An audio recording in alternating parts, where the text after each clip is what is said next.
Jangan lupa like, komen, dan subscribe channel YouTube TVRI Bengkulu, serta nyalakan lonceng notifikasinya.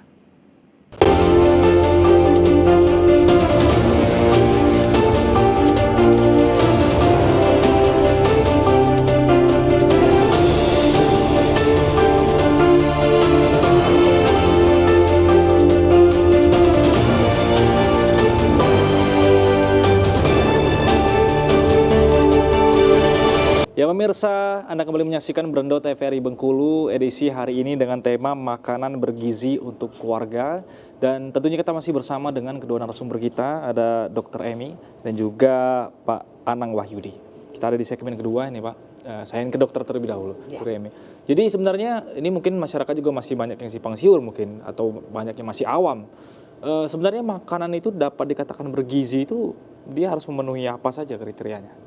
Dokter. Jadi kalau makanan itu yang pertama ada istilah B2SA. Apa itu dokter? Bergizi, aman, seimbang dan aman. Jadi makanan itu yang pertama memiliki nilai-nilai zat gizinya. Jadi ada kalori sebagai sumber tenaga dan karbohidrat, kemudian ada proteinnya. Protein itu dari bisa hewani ataupun nabati, kemudian ada dari lemaknya, dari kemudian ada vitamin dan mineral dari sayuran buah. Itu kalau dikatakan bergizi. Tapi bergizi saja tidak cukup, harus seimbang. Nah seimbangnya ini antara kalau kita kan 60% makanan kita itu ada sumber karbohidrat. 15 sampai 20%-nya adalah sumber protein dan 20%-nya lagi dari sumber lemak. Vitamin dan mineral sebagai pengaturnya. Kalau di istilahnya kita di gizi itu ada isi piringku ya. Yang sekarang ini kan ada perubahan-perubahan terus. Kalau dulu yang terkenal itu apa? 4 sehat 5 sempurna. Oh, itu nggak berlaku lagi tuh? Atau gimana? Bukan tidak berlaku, tapi sloganan itu bagus, 4 sehat 5 sempurna itu paling dikenal. Iya. Nah, cuman karena sampai di TV kok. Ya, itu. Cuman persepsi yang salah, yang 5-nya sempurnanya itu adalah susu. Jadi beranggapan kalau nggak minum susu belum bergizi. Belum sempurna. Iya. Jadi ada perubahan lagi slogan pedoman umum gizi seimbang. Kemudian ada lagi 13 pesan dasar gizi seimbang. Oke, berarti dengan catatan bahwa tidak harus ada susu sebenarnya untuk dapat dikatakan makanan yang bergizi dan sempurna itu. Ya, jadi bergizi tadi, yang keduanya beragam. Jadi susu itu penting, tapi yang lebih penting adalah beragam makanan yang kita makan. Ini beragam dalam kesehariannya atau beragam dalam satu piringnya nih? Beragam dalam keseharian bisa, beragam juga dalam satu piring itu beragam dalam arti ada sumber yang lengkap tadi, ada karbohidratnya, ada protein hewaninya, ada protein nabatinya, ada sayur dan buah. Oke, berarti ini warning juga untuk para orang tua di rumah ya. Misalkan anaknya suka satu menu saja terus-menerus, walaupun dia misalkan sehat, misalkan seperti ayam, tapi kalau setiap hari makan ayam terus, nggak bagus juga berarti Ibu Dokter? Kurang apa? Jadi bukan tidak seimbang, kurang beragam jadinya. Jadi kalau kita lihat nilai gizinya satu makanan itu tidak ada satu bahan makanan itu yang nilai gizinya paling sempurna. Tapi dia saling melengkapi. Kalau misalnya telur itu termasuk makanan yang paling sempurna karena digemari, rasanya netral, diapa-apain bisa ya. Tapi ada tidak sempurna di sini, sayur seratnya nggak banyak. Jadi tidak seimbang di sini. Nah, jadi yang penting itu adalah seimbang, kemudian beragam. Jadi beragam dalam satu hidangan tuh bisa kita makan ayam dimodifikasi. Kalau anak tuh suka ayam, dimodifikasi hari ini ayam, besoknya ayamnya ditambahin apa? Dimodifikasi. Jadi yang beragam ini tadi salah satu yang penting, bergizi, beragam, kemudian seimbang. Seimbang tadi itu tadi antara asupan yang dimakan itu harus seimbang dengan yang kita keluarkan. Dengan aktivitas kita. Kalau banyak makan, bergeraknya kurang ya. Obesitas ini. Obesitas ya. Nah juga faktor-faktor lain juga berpengaruh. Dan yang terakhir itu aman. Aman itu artinya aman dari kontaminasi, sanitasi higiennya harus diperhatikan, terus bahan yang dimakan juga harus bebas dari bahan bahaya-bahaya fisik, bahaya biologis, misalnya ada kalau fisik itu misalnya benda-benda yang bisa misalnya batu atau rambut, ya. Kemudian kalau dia biologi itu ada kutu atau yang serangga yang lain-lainnya, dan bahaya dari kimia itu bahan-bahan tambahan makanan. Apalagi sekarang ini dengan era yang sifatnya banyak menggunakan teknologi, juga kita harus perhatikan.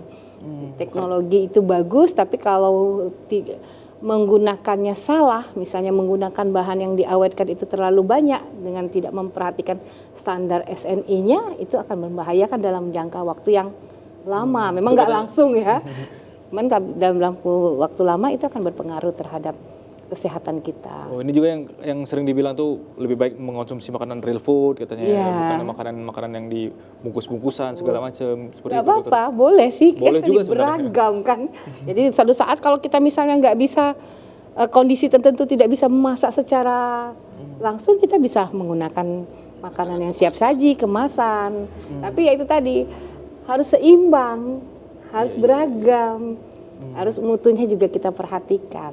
Oke, jadi sebenarnya kompleks juga. Kompleks memang benar kok. Beragam dan ya harus dalam satu piring juga harus beragam, dan dalam setiap hariannya juga harus beragam dan seimbang tadi, serta aman. Aman. Ya, dokter. Oke, saya ingin ke Pak Anang nih. Kalau memberikan edukasi ke masyarakat awam nih kan tidak mungkin kita yang bahasa-bahasa akademis yang terlalu sulit itu. Oh, ini harus zat besinya sekian gram misalnya. Itu kan nanti malah makin bingung, malah makin diabaikan nantinya kalau semakin bingung masyarakat. Nah, ini seperti apa metode yang digunakan ketika memberikan edukasi ke masyarakat? Bapak kan mengajar kepada mahasiswa-mahasiswi ini. Nah, mahasiswa dan mahasiswinya diarahkan seperti apa ketika nantinya berhadapan dengan masyarakat untuk mengedukasi makanan bergizi itu, oh seperti ini gitu. Baik, terima kasih. Jadi sebelum saya menjawab itu tadi tagline atau pedoman ya, itu kan selalu berubah. Karena Mas, ilmu gizi itu ilmu terapan, ilmu yang terus berkembang. Artinya di masyarakat, kemudian akademisi melakukan penelitian, sehingga ada perkembangan terus terkait sama ilmu gizi. Nah, itu latar belakangnya. Dan tentunya di jurusan gizi, para akademisi itu menyampaikan memang ada keharusan bahasa-bahasa ilmiah. Ya kan? Untuk sebagai bekal untuk calon ahli gizi memahami. Nah, tetapi ahli gizi dituntut untuk menyampaikan ke masyarakat dengan bahasa-bahasa yang sederhana, yang mudah dipahami. Nah, oleh karena itu, pendidikan di gizi itu ada mata kuliah, mata pelajaran yang disampaikan kepada mahasiswa. Misalkan contohnya nanti ada mata kuliah penyuluhan dan konsultasi gizi. Nah, disitulah materi bagaimana bahasa-bahasa akademisi, latar belakang penelitian akademisi itu mahasiswa diminta menyampaikan dengan bahasa-bahasa yang sederhana. Tapi memang ketika menyampaikan ke masyarakat juga nggak boleh sembarangan, ada dasarnya memang. Nanti salah tafsir juga ya Pak? Iya. Bahaya itu. Masyarakat kita itu kan ada banyak macamnya. Ada masyarakat awam yang tidak mengerti, tapi ada masyarakat yang akademisi, yang paham dia. Ada lagi masyarakat yang memang dia hobi dengan media sosial sekarang ini, dia lebih paham dari kita. Karena dia mendengarkan, tapi itu belum tentu benar kan? Belum tentu benar. Jadi bukan hanya makanan yang beragam nih, masyarakatnya juga nih. Oleh karena itu pendidikan ahli gizi itu bagaimana dengan data yang benar, hasil penelitian, tetapi cara menyampaikan masyarakat dengan yang menyesuaikan. Kalau memang masyarakatnya awam ya dibahasakan dengan awam. Tetapi kalau ada masyarakatnya yang terdidik dan lain sebagainya, misalkan ini dasarnya apa ini makan bergizi gratis, dijelaskan apa kajian-kajian ilmiahnya.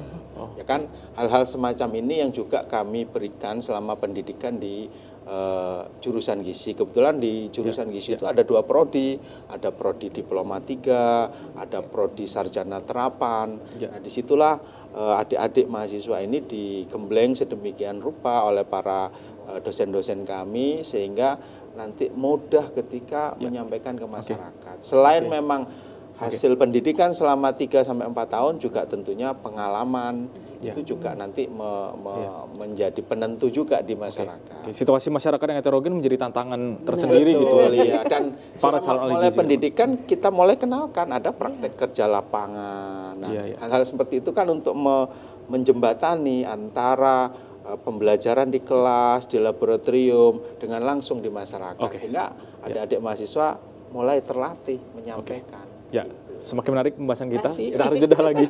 Kita akan lanjutkan di segmen berikutnya. Pemirsa, jangan kemana-mana, tetap di Berendo TVRI Bengkulu.